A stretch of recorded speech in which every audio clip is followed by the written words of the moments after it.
નમસ્કાર મિત્રો, ગુજરાતી વાર્તા સાંભળવા માટે આવ્યા છો. ચાલો વાર્તાની શરૂઆત કરીએ. પ્રેમ વિશે આપણે ત્યાં બે વાક્યો અત્યંત પ્રચલિત છે: પ્રેમમાં પડવું અને પ્રેમમાં ગળા ડૂબવું. જોકે મને પ્રેમ થયો ત્યાર પછી જ આ વાક્યોમાં મને થોડું કરેક્શન કરવાનું થાય છે. પહેલા વાક્ય માટે તમને કહી શકાય કે માણસ પ્રેમમાં હોય ત્યારે એ પ્રેમમાં નથી પડતો, પરંતુ માણસ પ્રેમમાં હોય ત્યારે એ ઉડે છે ને એ પ્રેમના અત્યંત આકાશમાં ઉડાન ભરતો હોય છે. તો બીજા વાક્યમાં જોઈએ તો ગળાડૂબ હોવું એટલે ગળા સુધી ડૂબેલો હોવું. પરંતુ મારા અનુભવ પછી હું કહું છું કે પ્રેમમાં હોય ત્યારે માણસ ગળાડૂબ નથી હોતો, પરંતુ એ તરતો હોય છે. એ અત્યંત હળવાશ અનુભવતો હોય છે. હું દ્રઢપણે માનું છું કે બીજા કોઈની મરજી કે સૂચનથી ખૂંટે બંધાઈ જવા કરતાં માણસે પોતાના જીવનમાં એકવાર પ્રેમ કરવો જોઈએ. પોતાની મરજી મુજબના પોતાને ગમતા પાત્ર સાથે જીવનમાં ગુજારવું જોઈએ. ખરા અર્થમાં સાહચર્ય માણવું જોઈએ, અને સાહચર્ય અને લગ્ન સાથે કોઈ લેવા દેવા નથી. અહીં હું લગ્ન પ્રથાનો કોઈ વિરોધ કરતો નથી, પરંતુ લગ્નને હું અવગણતી પણ નથી. પરંતુ હું એટલું જ જરૂર માનું છું કે એક સ્ત્રી અને પુરુષ છે એકબીજાને પ્રેમ કરવા માટે, એકબીજાની સાથે રહેવા માટે લગ્ન નામના સોશિયલ સર્ટિફિકેટ કે સામાજિક પ્રવૃત્તિ સ્વીકૃતિની કોઈ જરૂર નથી હોતી. એટલે જ અમને પ્રેમ થયો ત્યારે જ અમે નક્કી કરી લીધું છે કે આપણે લગ્ન નથી કરવા, બસ એકબીજાની સાથે રહેવાનું છે, એકબીજાનો સહવાસ માણવાનો છે, એકબીજાને ભરપૂર પ્રેમ કરીને સાહચર્ય જેવા અર્થને સાર્થક કરવો છે. હવે આવી અમારી લવ સ્ટોરી પર. મેં બેંગ્લોરની એક મલ્ટીનેશનલ નોકરી કરીએ છીએ. નોકરી માટે હું વડોદરાથી બેંગ્લોર પહોંચેલી અને ટી રમણ તમિલનાડુ ત્યાં આવેલું. જોકે અમારી નોકરી અને અમારી ઉંમર બાબતે હું એના કરતાં 2 વર્ષ આગળ કહેવાઉં. ઓફિસમાં એ જુનિયર તરીકે આવેલો અને મારા ભાગે એને ટ્રેનિંગ આપવાનું નક્કી કરેલું.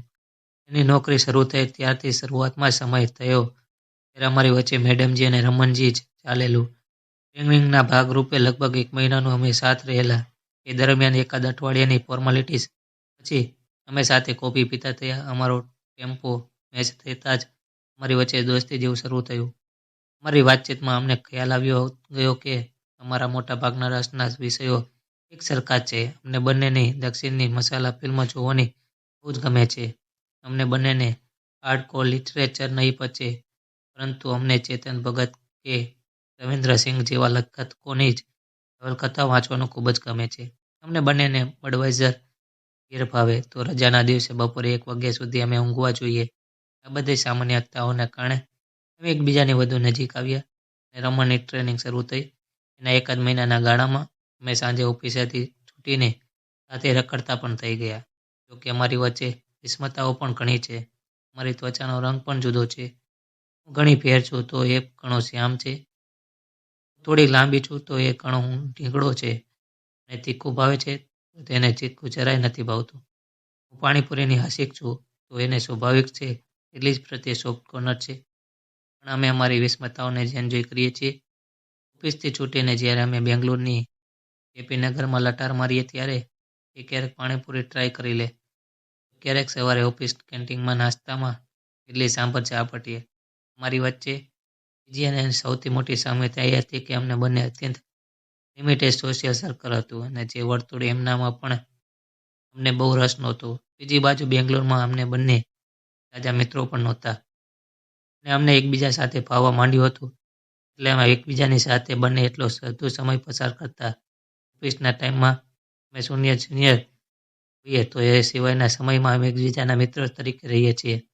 એક સ્પષ્ટ કરી દઉં કે 1 વર્ષ સુધી અમને આમ ચાલ્યું તોય અમે બંનેને એ વાત ગંધની નહોતી આવી અમારી વચ્ચે જે બોન્ડિંગ છે અથવા અટેચમેન્ટ છે એને પ્રેમ, લવ, ઇશ્ક અને મોહબ્બત કહેવાય છે. અમને તો એમ જ હતું કે આ તો દોસ્તી જ છે, વળી પ્રેમ બેમ કંઈ આપણે પણ ન પડે. અમે તો એકબીજાની સાથે રહેતા, હરતા ફરતા, ખાતા પીતા, અજાણ્યા શહેરમાં મજેથી હરતા. વળી ફ્લર્ટિંગ પણ અમારા સ્વભાવમાં નહીં, એટલે જ્યારે પણ મળીએ છીએ ત્યારે સાથે જ હોઈએ છીએ. કોઈ હાઉ કેરિંગ કે યુ આર સો સ્વીટ જેવા પહેલા શબ્દોથી ત્યારે આપલે પણ નહીં કરી હોય. પણ મોકાણ ત્યારે પડે જ્યારે હું 1 વર્ષના ગાળા બાદ ઉત્તરાયણ માટે વડોદરા આવી ઘરે રહું છું અને આરામ કરવો છે એમ નક્કી કરીને 15 દિવસની રજા લઈને અમે વડોદરા ફ્લાઇટ પકડી અને તહેવારના દિવસે મજેથી ઉજવ્યો. પરંતુ ઉત્તરાયણ પતી કે તરત જ મને બેચેની થવા માંડી. મારા ઘરે મારા મમ્મી પપ્પાની સાથે જતી છતાંય મને એક રહીને બેંગ્લોર સાંભળી રહ્યું હતું.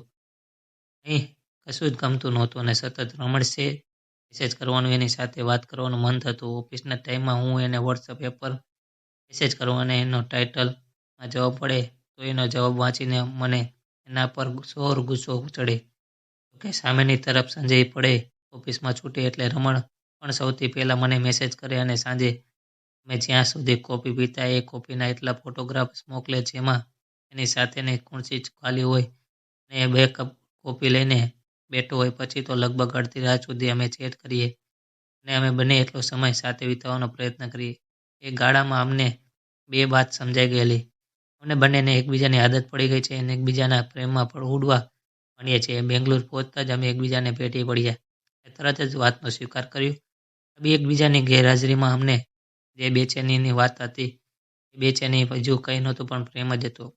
આ સ્વીકાર બાદ અમે એકબીજાની નજીક આવી ગયા અને અમને એવું લાગ્યું કે હવે અમે બે રહી શકીએ નહીં, પરંતુ અમે એક જ છીએ. હજી તો થોડા સમયમાં મેં નક્કી કરેલું કે હવે જુદા નહીં પરંતુ અમારે સાથે જ રહેવું છે. અમને બંને લગ્ન કરવામાં બહુ રસ નહોતો કારણ કે અમને એકબીજાને વચનો આપવામાં પણ રસ નહોતો. એનો મતલબ એ પણ નહીં અમે એકબીજાની કિંમત નથી, પરંતુ અમને બંધન પસંદ જ નથી. એટલે જ મેં ખોટા બંધનમાં બાંધવાનું ટાળ્યું. મારા ઘરે જાણ કરીને થોડા દિવસોમાં જ અમે એક ફ્લેટ સાથે રહેવાનું શરૂ કર્યું. આધુનિક સમાજે અમારા સંબંધને લિવિંગ રિલેશનશિપ નામ આપ્યું. અમે અમારા સંબંધને લઈને લિવિંગ નહીં પરંતુ દોસ્તી, મૈત્રી, સાહચર્ય નામ આપ્યું છે. લગ્નના ફેરા ફરીને અમે એકબીજાની સાથે કોઈ વચન નથી આપ્યું. વચન માત્ર અમારી જાતને આપ્યું છે. સામેની વ્યક્તિને એના ગુણ અવગુણ સાથે સ્વીકારી લેવી અને મરજીથી નિશરતે જીવવા દેવી. કોઈ પણ સ્વાર્થ વિના એ વ્યક્તિને ભરપૂર ચાહવી. બસ આવી જ છે કંઈક અમારી લવ સ્ટોરી. અમારી વચ્ચે માત્ર અને માત્ર પ્રેમ જ છે, બીજું કંઈ જ નહીં. આવી જ વાર્તા સાંભળવા માટે ચેનલને સબસ્ક્રાઈબ કરજો મિત્રો. ધન્યવાદ.